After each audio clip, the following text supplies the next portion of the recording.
Genesis 2:9 and 3:0, 29:30, Bereshit. Now, so turn in your Bibles, class. All right. So we talked last week about Esau and Jacob and the inheritance and the robbing of and being a hairy man. You go back and watch that. We have a Shabbat playlist here. You can just go to the Squid and Bear channel, which is where you're watching this, and go to playlists, and you will find there the all of the videos that we've shot thus far. My sister-in-law is walking across the foot creek, or the footbridge across the creek, as we speak. Good morning. There's coffee. You're welcome.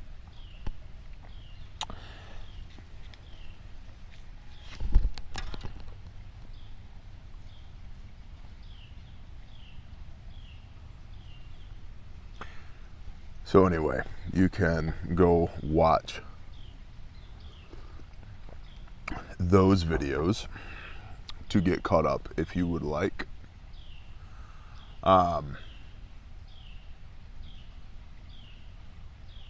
Yeah, that's it. We'll jump in. All right. 29. Bereshit 29, Genesis 29. And Jacob moved on and came to the land of the people of the east. And he looked and saw a well in the field and saw 3 flocks of sheep lying by it. Hold on. Ba-ba-da-ba-da. There we go. We're in 2:8 and 2:9. We're in 2:8 and 2:9. Let's start over. 2:8. And Isaac called Jacob and blessed him and commanded him and said to him, do not take a wife from the daughters of Canaan. Remember, that was an issue that Isaac had with Esau. They were not, they being Isaac and Rebekah, were not fans of Esau's wives. So he says, arise and go to Padan Aram, to the house of Bethuel, your mother's father, Laban, and take a wife for yourself from there, from the daughters of Laban, your mother's brother. And El Shaddai, and the Lord bless you, and make you fruitful, and increase you, and you shall become an assembly of peoples. Now this is Isaac talking to Jacob. Now what did the father tell Abraham? Right? Make you like the stars of the sky, or be fruitful and multiply, right? And that's part of the Adamic covenant. That's from Jump. #Go team. But we have that reinforced here as well from Isaac to Jacob. So 28:4, and give you the blessing of Abraham. Yep. To you and your seed with you, so that you inherit the land of your sojournings, which Elohim gave to Abraham. So Isaac sent Jacob away, and he went to Padan Aram, to Laban, son of Bethuel, the Aramean, to the brother of Rebekah, the mother of Jacob and Esau. Sound familiar? And Esau saw that Isaac had blessed Jacob, and sent him away to Padan Aram, to take himself a wife from there, and that as he blessed him, he gave a command, saying, do not take a wife from the daughters of Canaan. And that Jacob had obeyed his father and his mother, and had gone to Padan Aram. So Esau saw that the daughters of Canaan did not please his father Isaac. Finally, alright, I don't know if y'all followed all that. Isaac says to Jacob, don't take wives from Canaan. Jacob says, roger that, I'll go to Laban's house like you told me, Dad. Isaac says, good job, son. So Esau sees all this, and he's like, Mom and Dad don't like the daughters of Canaan. I'll go get me some wives too. Other wives, other than these wives that I took, that are the daughters of Canaan. Okay, everybody following along here? because there's a lot of names in here that, at least in my mind, don't necessarily lend themselves to easy remembrance. And then you add in the fact that, like, I love the scriptures as a translation, but man, all these names are in Hebrew. So then I have to translate in the fly from Hebrew to what you have probably in your King James Version or NIV or whatever you're reading out of, so that you have any idea of what I'm talking about. And thus is the challenge of translation. But just to paraphrase here, that's what's going on. Isaac says, yo, Jacob, don't marry Canaanites. Go to Laban, see Uncle Laban, and get some wives. And Jacob says, roger that, Dad. Esau sees this and says, I can do it too, Daddy. Watch me. Okay, so that's where... Don't you... There. All right, y'all, we were just attacked by Siri. That's creepy. Anyway, we shall continue. 28:7. And Jacob had obeyed his father and his mother and gone to Padan Aram. So Esau saw that the daughters of Canaan did not please his father Isaac. 9. And Esau went to Ishmael, and remember Ishmael, Hagar, Abram, Ishmael. Okay, so he went to Ishmael and took Mahalath, the daughter of Ishmael, Abraham's son, and sister of Nebaioth, to be his wife besides the wives he had. So he took a third wife. Okay. And he came upon... and Jacob went out from Beersheba and went toward Haran. And he came upon a place and stopped over for the night, for the sun had set. And he took one of the stones of that place and put it at his head, and he lay down in that place to sleep. He's tired. He's taking a nap. And he dreamed. This is Genesis 28:12. Bereshit. And he dreamed, and he saw a ladder set upon the earth, and its top reached to the 7 heavens, and saw messengers of Elohim going up and coming down on it. Jacob's ladder, with angels going up and down the ladder in this dream that he had.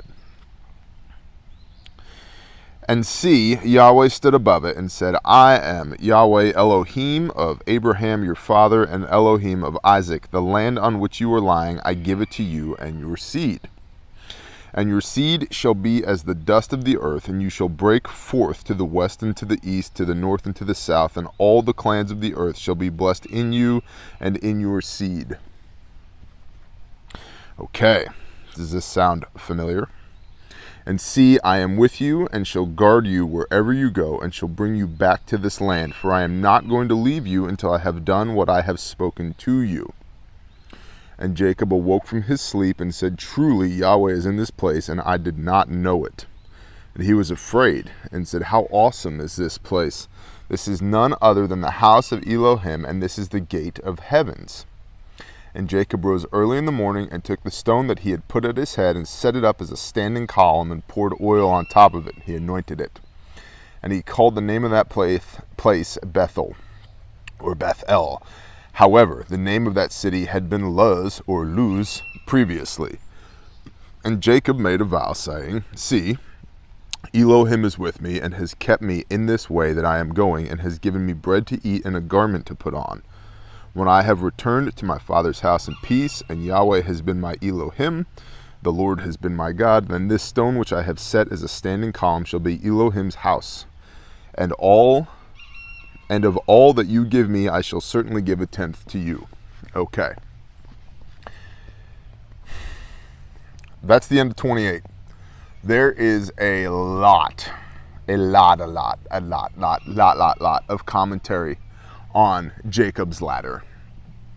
There is Judaic rabbinical teachings on this. There is Christian teachings re the Messiah and the Messianic covenant on this. There are Islamic teachings on this. Somebody just shot a deer rifle over there.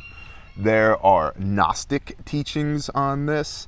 There are people who believe that what Jacob was seeing was DNA, and then that leads to the alien seeding of planet Earth.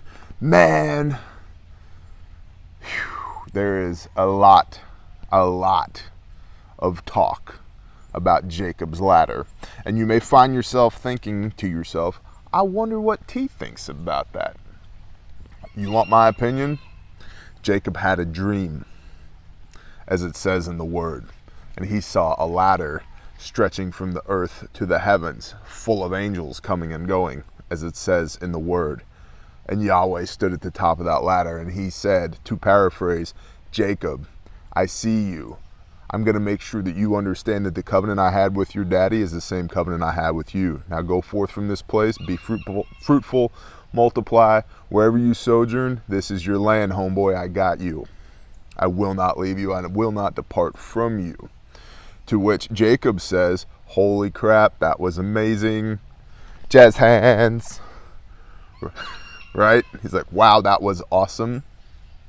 The Lord put this food in my stomach and this shirt on my back, and wherever I go, he will be with me. And when I return to my place of dwelling, truly, when the Lord prospers my way and I return from whence I came, truly I will know that the Lord is my God. Yahweh is my Elohim. That's what I believe. Why? Because that's what it says in this book. Could there be more to it? Sure. Probably. There probably is. Does it matter enough to get wrapped around the axles on? Nope. Because if it did, you'd have clarification on that in here. And there's, again, this can be and has been tied to all kinds of schools of thought about what Jacob saw and what it means, and dream interpretation. And what was it, a vision? Well, my book says a dream. Maybe it was a vision. The most important part for me to understand is it is Yahweh manifesting himself in Jacob's life and making sure that Jacob understands, I had a deal with Abraham and I extended that deal to Isaac. You come from Isaac, now I'm extending it to you.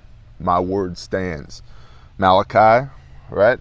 Malachi 3:6, I am the Lord Yahweh Sabaoth, I do not change. So, why is this so important? Well, remember that Jacob traded Esau for his inheritance for a bowl of lentils, ? And then he robbed Esau of Isaac's blessing through deception. Now, we talked about this last week, there's a huge school of thought that, and I would say it's probably accurate, that the Holy Spirit was moving hardcore through all of that because all these things were allowed to pass. All these things came to pass, right? And so it's the Lord's way, it's Yah's way, not our way. And whatever is accomplished for his good, to his betterment, for his plan. So it's not an accident that Jacob was blessed over Esau. But now we have the Lord coming down in a vision, in a dream, to Jacob, and making sure Jacob understands, I got you, bro. You're covered. You have close air support of the highest order. See all these angels coming and going? Yeah, you're good. You have an angelic QRF, quick reaction force. Don't sweat the petty stuff, bro. I got you. Go forth in the land. Wherever you tread, it will be yours. I will prosper your way. You will be fruitful and multiply. Okay, so it's, to me, a reassurance of Yah to Jacob that, don't worry, kid, you're right where you're supposed to be. Now, I can speak to that because I've had angelic visitation on one instance, and it was at a very low time in my life, the lowest of times in my life. Now just imagine you're Jacob, right? And you're fleeing because your brother's going to kill you. You're out there in the wilderness. You're going to take a wife. You've literally made a pillow of rocks to lay down on. Probably not the high point of your life at this point. And then you have a dream and Yah shows up. and just reminds you, don't worry, kid, you're good. You're good. Chill out. I got you. Now, there's a lot of, so I see that. I see that as that reinsurance at a time when it was needed. And obviously it's been recorded in this book for posterity. We would have this story in perpetuity for all time until the end days, when we know that there will be a famine for the word. But that we would have this story to inform us and encourage us and let us know that, yep, Jacob was the guy. Abraham, Isaac, and Jacob, because he had this vision where the Lord said, look, I'm passing on all my blessings from Abraham through Isaac to you. That's how I interpret it, because that's what it says in this book. Could there be more to it? Sure. There's lots of people who believe that where he built that pillar is ultimately where the temple ended up standing. On Mount Hebrew word that I don't remember. Mount Moriah. There we go. Possibly. I don't know. Conjecture. It does not say in here, and then Jacob did all this on Mount Moriah, and then the temple popped up. Or at least if it does, we haven't made it there yet. Dun, dun, dun. I mean, so obviously I digress here, right? These are T's words, Brother T, at this level with you, telling you, what do I think about all this? I'm one of those people that reads the Bible word for word, and what it says is what I think. And if I can't wrap my head around it, I don't know enough yet. But I will. And the Lord will put somebody in my life, or somebodies, as he has done repeatedly, to clarify these things and instruct and inform me. And then I'll bring it to you, to y'all, because that's what I do. As I've said before, I don't ever intend to preach, but I wanted to stop and take a moment with Jacob's ladder, because there's so much attached to it. There's so much what if could be. What if could be. What if all those Powerball tickets I bought when I lived in Texas had hit? What if? It doesn't matter, because they didn't, and here we are. What matters is that Jacob was reinforced by Yah through a vision, and that there's a clear reference to the covenant of Abraham passing into the hands of Jacob for his stewardship and for his blessing. The continuation of the Elohim, the God of Abraham, Isaac, and Jacob, is what's important here. Not whether or not he saw angelic DNA beaming from heaven. That's pure conjecture. It could be fun to discuss with an adult beverage in hand around a bonfire. I'm totally on board with that. But at the end of the day, we have what we need. Not necessarily what we want, but we have what we need in the way of the story of Jacob's ladder. So with that, everybody hydrate. By the way, feel free to email with questions.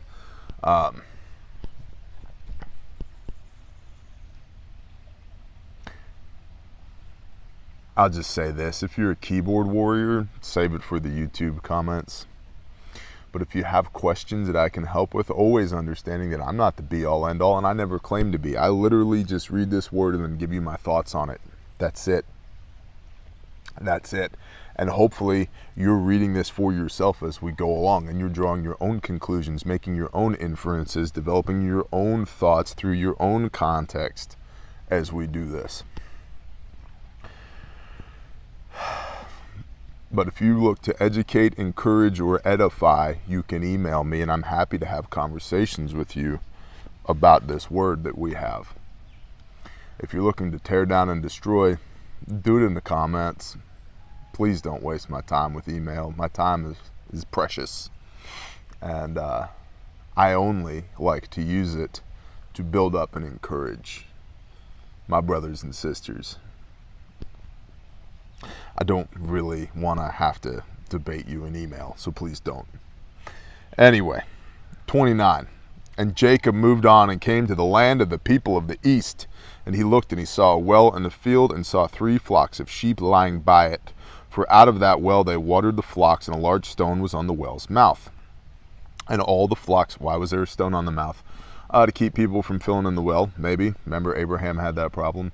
To keep part of the flocks, the little ones, from falling into the hole and drowning. To keep people from poisoning the well. To keep it from getting contaminated. Cause that's what you do. You don't dig a hole. I mean, OSHA should tell you this. You don't dig a giant hole and then not put, like, snow fence and caution tape around it or barriers. Same thing with a well. You cover up the top. You put a lid on it for all the right reasons. That's another thing that it's just the traditions of man, the words of man. We get so wrapped around the axles about what men have to say about God. And we pay very little attention as a species about what God has to say about men. That is the inverse of what it should be. It's my basic thesis that we should care so little that it's not even on our radar about what men have to say about God. And we should be consumed with what God has to say about men, because this book is in large part a stories of the interrelation between the Most High and man. Him coming and meeting us where we're at over and over and over again. Isn't that the story of the Messiah? Can't do it alone. I'll meet you where you're at. I'll get you through. But this stone on a well, even that is a point of contention amongst scholars, which says to me, you have too much free time if that's what you're going to get wrapped around the axles on. Go dig a well in Africa. That's going to be a lot more important than you sitting behind your keyboard and arguing over whether or not there was a stone over a well, and if so, why. Breathe. Everybody breathe. Tiger pose. Rawr. All right. Good. And all the flocks would be gathered there, and then they would roll the stone from the well's mouth and water the sheep and put the stone back in its place on the well's mouth. So Jacob said to them, my brothers, where are you from? And they said, we are from Haran. And he said to them, that's cool, me too. No, he didn't. And he said to them, do you know Laban, son of Nahor, my uncle Laban? And they said, we know him. And so he said, is he well? And they said, well. And see, his daughter Rachel is coming with the sheep. And he said, see, it is still high day, not the time for the livestock to be gathered together. Water the sheep and go feed them. So what are you guys doing? This isn't how it's done. And they said, we are not allowed until all the flocks are gathered together, and they have rolled the stone from the well's mouth. Then we shall water the sheep. So they're doing this in communion so that all the flocks get watered at the same time. Basically, what Jacob is saying here is, why are y'all standing around not watering your sheep, waiting for Rachel to get here with her sheep? Why don't you just go one at a time and get it over with? And he's like, isn't it not the middle of the day? Why are you standing in a field waiting to water your sheep? Just water your sheep, bro. They're like, that's not how we do it. We wait till we are all gathered together, and then we do this all together. While he was still speaking with them, Rachel came with her father's sheep, for she was a shepherdess. And it came to be, when Jacob saw Rachel, the daughter of Laban, his mother's brother, and the sheep of Laban, his mother's brother, that Jacob went near and rolled the stone from the well's mouth and watered the flock of Laban, his mother's brother. So he sees her, he sees the sheep, he rolls the stone away, he waters her flock, which she is tending for Laban. Okay, everybody got it? Everybody up to speed? Okay, recap. Jacob walks into Haran, and he sees 3 flocks in the field and 3 dudes standing there. Why aren't you watering? Oh, we're waiting on Rachel. Rachel shows up. She is the shepherdess of Laban's sheep, her daddy. And Jacob sees the sheep, sees Rachel, rolls the stone away. They get busy watering the flocks. Okay. Go team. 29:11. And Jacob kissed Rachel and lifted up his voice and wept. And when Jacob told Rachel that he was her father's relative and that he was Rebekah's son, she ran and told her daddy.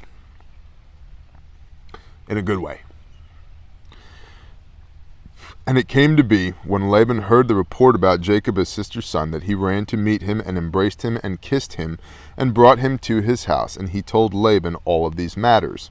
And Laban said to him, "You are indeed my bone and my flesh." And he stayed with him for a new moon. So he spent a month there. And Laban welcomed him into his house and recognized him as family. You are indeed the bone and my flesh and all the blah, blah, blahs, right? So they exchanged bona fides. And he stayed there a month. I don't know whether or not he and Rachel kept making out. It doesn't say, but you can only guess if they're kissing each other the first time they lay eyes on each other. Probably. I'm being facetious. Please don't write me angry emails over that. Okay. And Laban said, "You are indeed the bone of my flesh, and stay here a month." And then Laban said to Jacob, "Because you are my relative, should you therefore serve me for naught, for nothing? Are you going to do all this work for nothing, just because we're relatives? Let me know, what should your wages be?" And Laban had 2 daughters. The name of the elder was Leah, and the name of the younger was Rachel. And Leah's eyes are weak, but Rachel was beautiful of form and beautiful of appearance. And Jacob loved Rachel, so he said, "Let me serve you 7 years for Rachel, your younger daughter. I'll trade you 7 years of my labor for Rachel. Those are my wages." And Laban said, "It is better that I give her to you than I should give her to another man. Stay with me." He's like, "Sounds good. I'd rather you had her than somebody else. Stay. Let's do this thing." Hydrate. Okay. So Jacob served 7 years for Rachel, and they seemed to him but a few days because of the love he had for her. That's a cool little passage. You ever spend time with somebody you love and it's like, when you're away from them, it's forever. And when you're together, you're like, how did that much time go away? And it doesn't just have to be bow chicka wow wow go team love. I mean, they can be your brothers and your sisters that you have love for. And when the time comes for them to go, it's like, but you just got here. No, actually, I've been here a while. Yeah, but you already have to go? You know what I mean? Like, time flies when you're having fun. Hashtag go team. All right. Then Jacob said to Laban, "Give me my wife, for my days are completed." So he worked 7 years. Then he says, "I'm ready. Give me my wife, for my days are completed, and let me go into her." Go team. And Laban gathered all the men of the place, and he made a feast. And it came to be in the evening that he took Leah his daughter and brought her to Jacob, and he went into her. "This was not the deal we had, Laban." Jacob says, "I've worked 7 years. Give me Rachel." Okay. Laban's like, "You got it." He gathers all the men together. They have a feast. You know they were drinking. You know it's a wedding feast. What was Yeshua's first miracle? Water into wine. Where? A wedding feast. And I don't want to hear no nonsense about it. It was his wedding. That's a whole nother story for a whole nother time. You ever heard that one before? That's a good one. And I'm not coming down on either side of that argument. Again, that's another campfire argument, isn't it? Discussion, not argument. Water into wine at a wedding feast. You know they're drinking. So we can only imagine, it doesn't say here, but I can only imagine that Jacob is a little in his cups and he goes to bed and they bring in Leah. And she's probably all wrapped up, you know.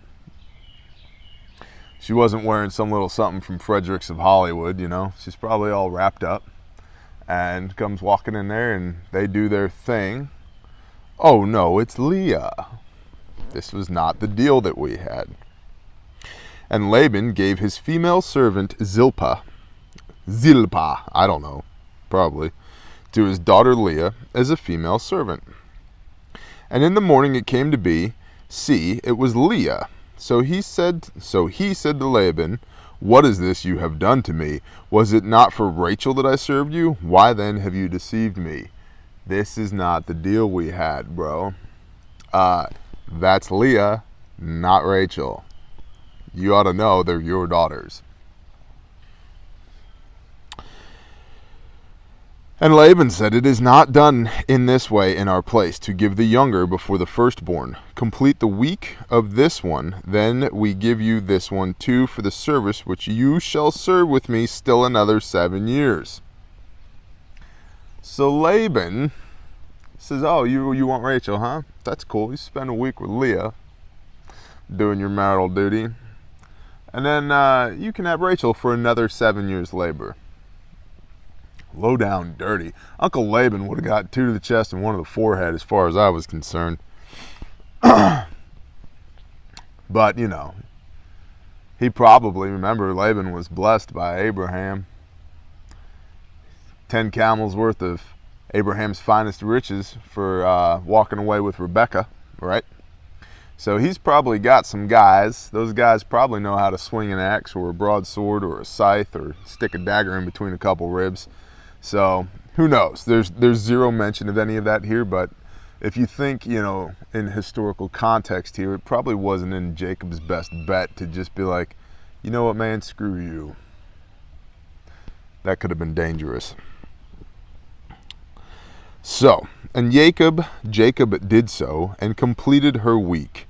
Then he gave him his daughter Rachel too, as wife, and Laban gave his female servant Bilhah to his daughter Rachel as a female servant. So now Jacob's got 2 wives, and his 2 wives have 2 female servants. So everybody playing along in the home game? Okay. And he also went into Rachel.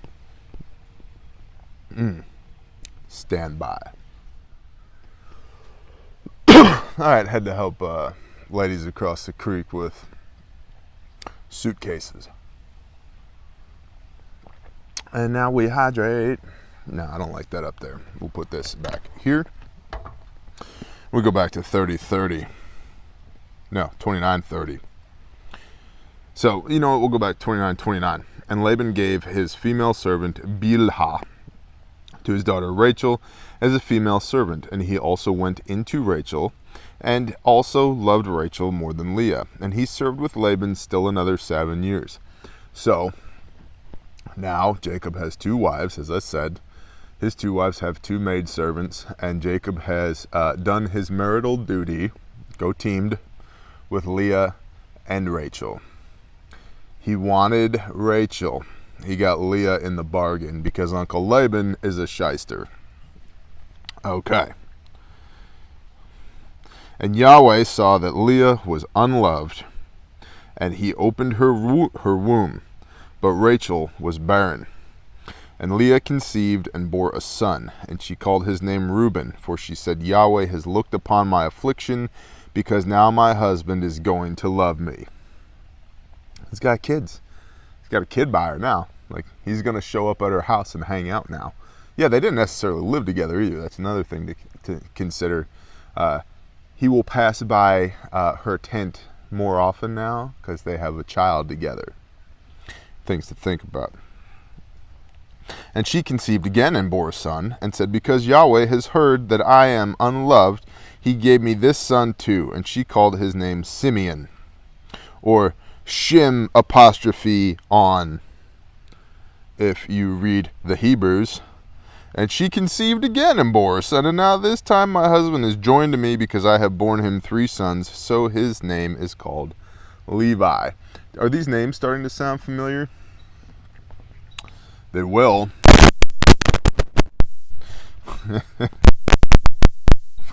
Sound familiar after a while. And she conceived again and bore a son. Now, okay. Let's just be honest here.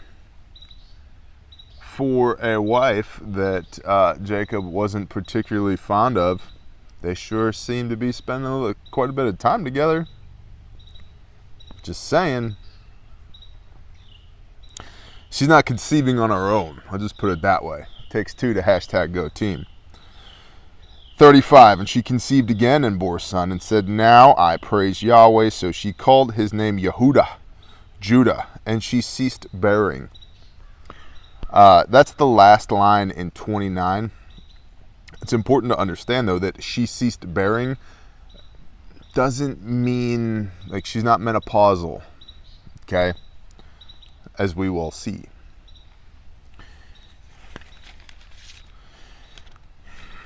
You know what? Let's just do 32. We're here. And when Rachel saw that she bore Jacob no children, Rachel envied her sister and said to Jacob, give me children or else I'm going to die. We don't know if she's being dramatic here. We don't know if she's holding a knife to her wrist. We don't know if she's just, emotionally distraught. But obviously there's an issue here, because now there's a void developing between Leah and Rachel, that Leah has produced 4 heirs to the throne of Jacob, and Rachel's produced goose egg. She's got 0 points on the board. And Jacob's displeasure burned against Rachel. They're mad at each other. And he said, am I in the place of Elohim, who has withheld you the fruit of the womb? Is it my fault you're barren? You need to take this up with the Lord. Which, over and over and over again, I have talked about this, and we see it recurring in Scripture. Fertility is the dominion of the Most High. So what does Rachel do, right? She's got an issue with this, so she brings it to Jacob. Leah has an issue, and she brings it to Yahweh. She's got 4 sons. Rachel has an issue. She brings it to Jacob. She's got 0 sons. That's part of the teaching there, as I understand it. 33, and she said, see my female servant Bilhah, go into her, and let her bear for me, and let me be built up from her as well. Last time the Hebrews tried this, we ended up with Ishmael. I'm just saying. So she gave him Bilhah, her female servant, as a wife, and Jacob went into her. And Bilhah conceived and bore Jacob a son. And Rachel said, Elohim has rightly ruled my case, and he has also heard my voice and given me a son. So she called his name Dan. Rachel's female servant Bilhah conceived again and bore Jacob a second son. And Rachel said, with great wrestlings I have wrestled with my sister, and I have overcome. So Rachel overcame by the womb of her maidservant. I would question that.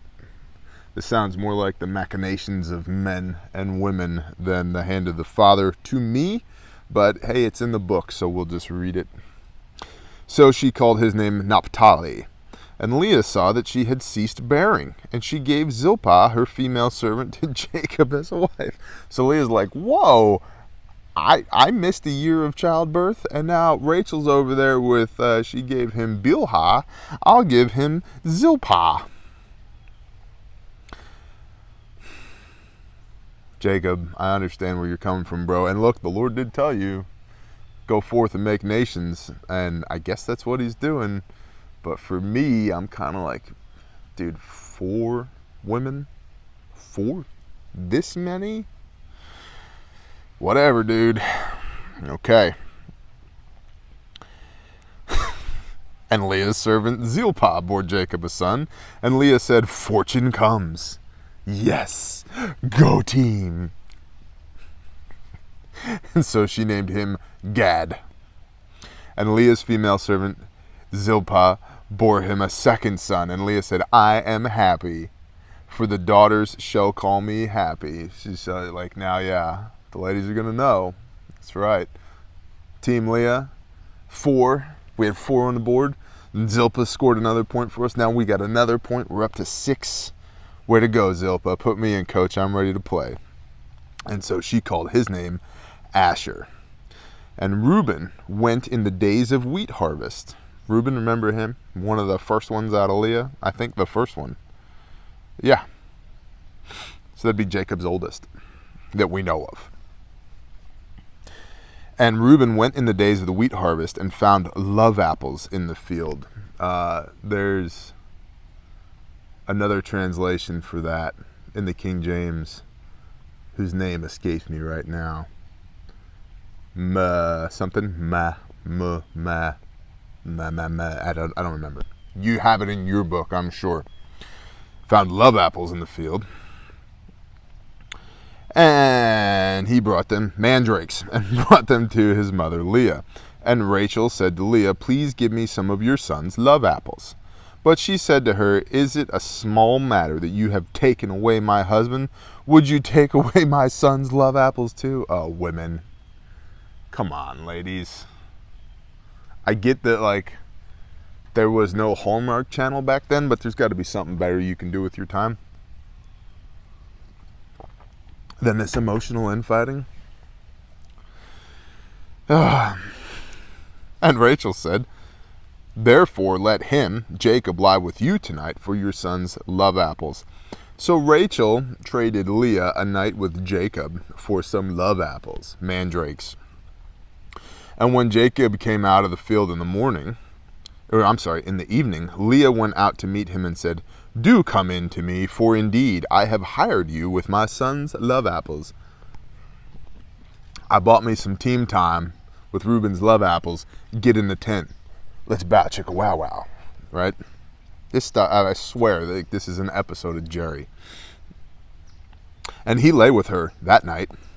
And Elohim listened to Leah, and she conceived and bore Jacob a fifth son.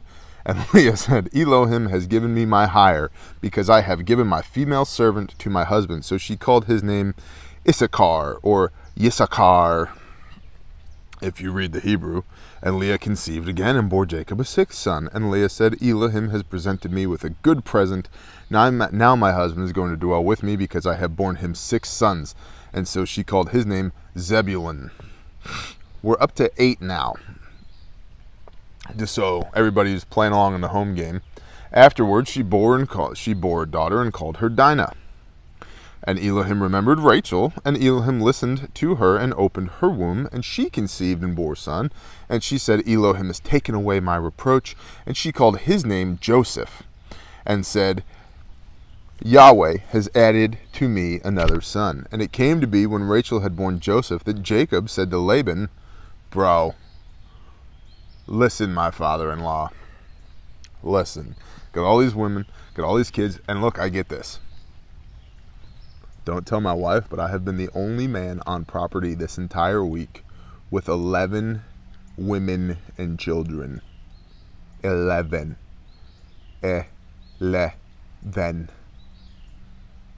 11 women and children. 11. 11. I get it. 11 of them.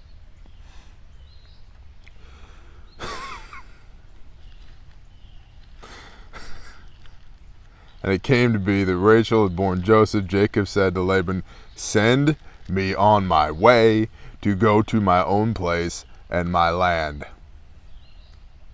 Dad, I'm out. I had enough. And Laban said to him, if I have found favor in your eyes, please stay, for I have diligently watched that Yahweh has blessed me for your sake. And Laban is now basically saying, hey man, this has been a great arrangement. You should stay here, because by simply knowing you, I've been blessed. You think, Laban? You dirty old cheat. I'm not a big fan of Laban. I can see from like a crafty standpoint what he does and why, but come on, man. And he said, name me your wages and I'll give it. Whatever you need, Jacob, I'll give it to you, if you'll only stay. And so he said to him, you know how I have served you and how your livestock has been with me. For the little you had before I came has increased greatly. He's like, look, man, when I got here, your sheep sucked. They don't suck anymore. I've been good to you. For the little you had before I came has increased greatly, and Yahweh has blessed you since my coming. But now, when am I to provide for my own house too? And he said, what do I give you? Laban's like, so what do you want? Jacob says, give me nothing. If you do this for me, I shall again feed and guard your flocks. Let me pass through all your flock today. So here's what I want. Give me nothing but this. Let me pass through your flock today, removing from there all the speckled and spotted sheep and all the black ones among the lambs and the spotted and speckled amongst the goats. And these shall be my wages. Okay, so he's going to take, this is what he wants, for 14 years of service, 2 daughters, 2 maidservants, 2 wives, 2 daughters of Laban, and their maidservants, and now this whole like gaggle of children that he's got. He's like, here's what I want. Let me pass through your flock, and all of the speckled and spotted sheep I'll take, all of the black lambs I'll take, and all the spotted and speckled among the goats. Okay, spotted and speckled sheep and goats and black lambs. And my righteousness, these shall be my wages, and my righteousness shall answer for me in time to come. What is righteousness? T's definition of righteousness: doing what the Father tells you to do, when he tells you to do it, how he tells you to do it. Because every time we see righteousness in this book, that's what's going on. Okay. My righteousness shall answer for me in time to come, when you come concerning my wages. Everyone that is not speckled and spotted amongst the goats and black amongst the lambs, it is stolen as if it is with me. So he's saying, you can come check down the road, and if I have if I don't have what I said I was going to have, or if I have one of yours, count it stolen. See that chicken right there? Look at that. Look at that thing right there. Bum, bum, bum, bum, ba-da, bum, bum, bum, bum, ba-da, ba-da-doo, ba-da-doo, ba-da-doo. All right. Sorry. Had a little too much of this NWA coffee. All right. And Laban said, see, let it be according to your word. You got it, bro. Done. And on that day he set aside the male goats that were speckled and spotted, and all the female goats that were speckled and spotted, every one that had some white in it, and all the black ones amongst the lambs, and he gave them into the hands of his sons. So Laban took all that Jacob said, and he put it in the hands of his sons. Okay.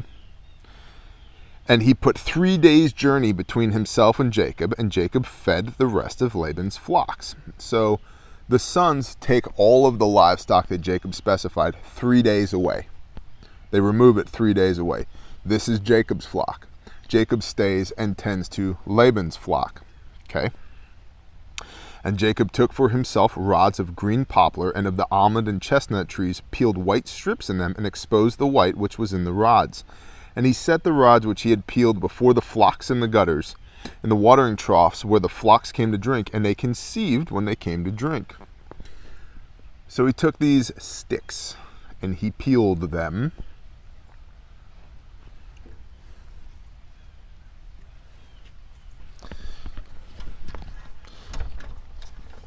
A picture says 1,000 words. Took these sticks and he peeled them so that they were mottled and the white shone through like that. And he put them in front of the watering troughs so that when the Kershaw super ultra tactical folding knife, so that when the sheep and the goats came to drink, they were looking at this when they were conceiving. When the sheep and the goats were #go teaming, they saw this pattern.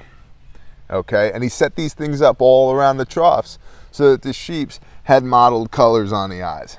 Like they were literally looking at this. And man, they're okay. Again, what the book says versus what people say. There's all kinds of commentary on this as well. But the idea being that the animals, as they were conceiving, they were visually looking at a mottled color, because if they were mottled, they would be Jacob's. Okay? Got it. So the flocks conceived before the rods, and the flocks brought forth streaked, speckled, and spotted. Okay. And Jacob separated the lambs and made the flocks face towards the street, and all the black in the flock of Laban, but he put his own flocks by themselves and did not put them with Laban's flock. And it came to be, whenever the strong ones of the flock conceived, that Jacob placed the rods before the eyes of the flock in the gutters, so they would conceive amongst the rods and have speckled babies. But when the flocks were weak, he did not put them in, so the weak ones were Laban's and the strong ones were Jacob's. Do you see what he's doing here? He's separating the herd based upon color. The speckled, streaked, mottled ones, right, and the black lambs, those are Jacob's.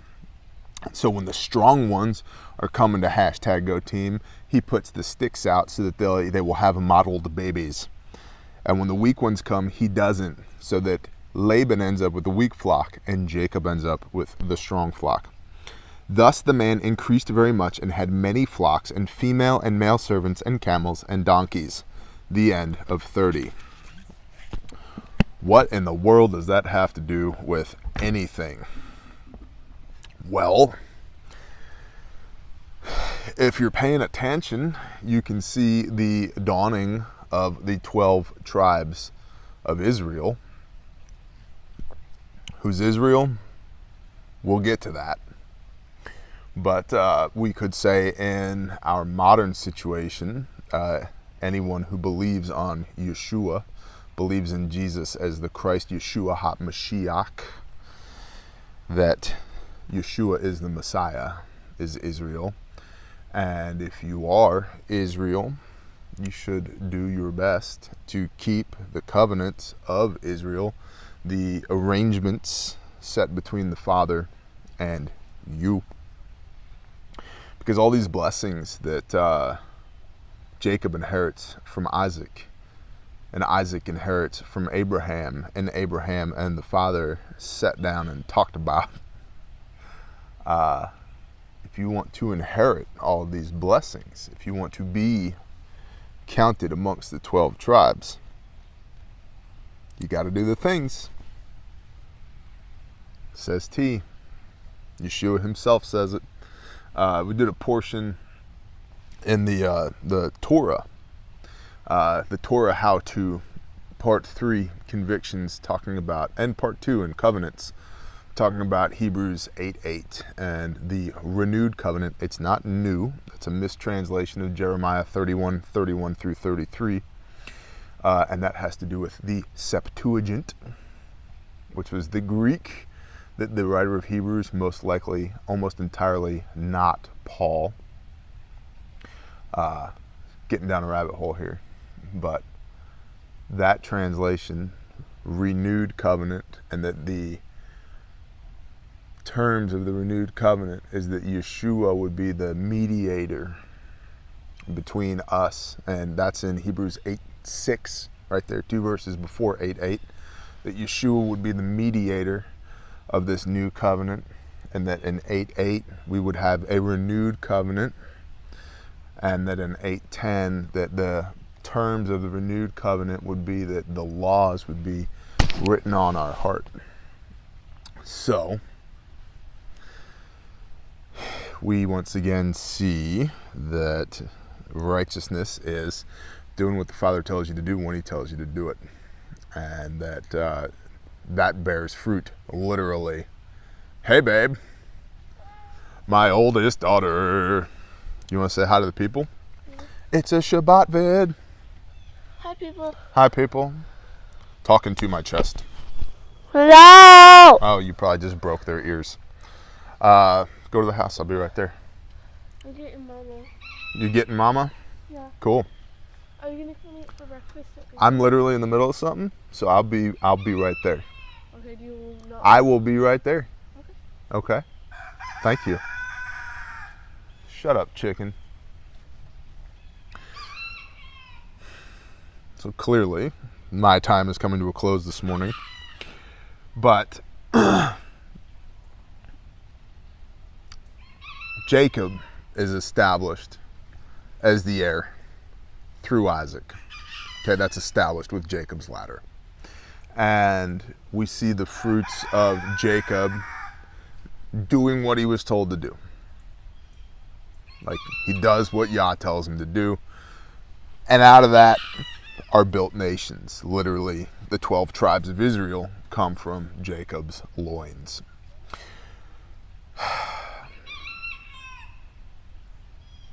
So with that, that's all I got this morning. But I would encourage you guys to stay in your Bible. Keep reading your Bible.